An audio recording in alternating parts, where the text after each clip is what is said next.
Bağırdıki palçıya da kulaklarını çeçip koyup keçirin palgı düşkendi deymen deptike. Davırın depti de. Palçı durup gidip siz 40 yaş kirgiçe kembegalçılıkta ötedi ekensiz. Deptike bu bek düşkülüş gitti de bu. Otasa palçı karap gidip onun dinkin deptike bu sağ ruhlanıp ha onun dinkin dese onun dinkin könep kaldı ekensiz. Bir ormanda Şır padişahınınki tuğulgan günü olap meşrep ötkizepti de. Ötkizip olsa bir oldıraş bir bürküt ayla uçup gittirdi tülki yeliger vakıraydı. Ya bürküt şe, şirkemnin tuğulgan günü meşrep şe depti. Aldırayma. Ya şe depti.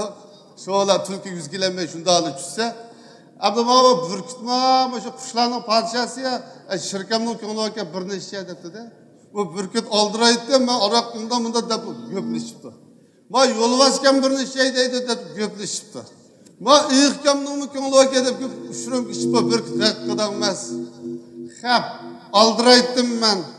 Dep mağakantın kötesi uçamaydı ki. Mağakantın kötesi uçamaydı ki. Tülküge alayıp şikantın mandaki piyada gitmedi. Ama Kaşgar, Azana Kaşgar, hemimizden anı jurtda. Bopmu, mening tegim Kaşgarlıkta. Ben Gulcuda tuğulganımda. Patpat tıqqanlarını yoklap barıman, bu Kaşgar'ınki bir alaydaki uruşup kaldığın, sokuşup kaldığın işisi mi? Sen ben andak değişmek, mışı adam uçuk ketkide kıldı kendi. Şu an bu Kaşgar tıqqanlarını yoklap verip, şu gün bazağa elinip, yeni bir aşkanı varken, şu aşkandan bir neçe cüvasını sırtkızıp koyup ki. Tamaktan birini vurtup tuldum. Tulsam şunu oğlum mayakta bir kona bir şalini heydep kepla. Aşkandan aldık vahlı toxtukup ikisi yoqap ketdi bak. Allah'ına hocayını çıkıp bu kona şali aşkandan aldık körep tirikti de bak. Asta kelip şalini uzup koyup. Ma tömü taslak kimden? Edem yok. Yona tirik. Ma eskilik kimden? Edem yok.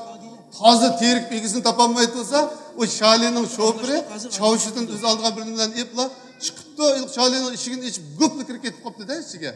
Guplu kalan avazını alıp şunda karsa şalinin içinde bir dıykal ıttagan. Hocayın hasta kelip şalinin üstü tak urdu ikende. Urgan diken şoförü beşini şunda çıkıp karap tutsa ya Allah be muş ot kaçtak santan alsınlanık mı?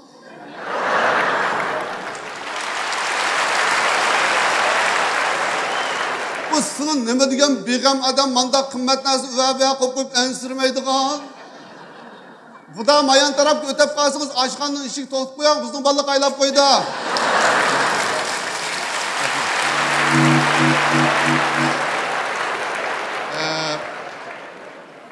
Ma turpanını gidip şimdi birey. Turpanda bir imam baka koyasında. Davamlılık mışı cümen namazda harak keşlerine ayıplaydiken de ayıplap sözlerken demek doğru. Ama özü kosakamrak adam ki mehalde bir türküm tolu oturaş oynaydıgan, arak şarap içilgan balı öyle ağayın olu yaptı değil mi adam? Üzgünü cümlede sözlepti o. Arak diyen haram, arak içmeyle, arak içken götürüz alt bilen yürümeyle. Arak içken lavla yürügenlerin hamısı davzak, yürüyüşkü bağmaydı o lavla yürüse. Dep cümen tutup çıkandıkla cemaat koşup yaptı. İmam, kimden akmak kısa bahvaş.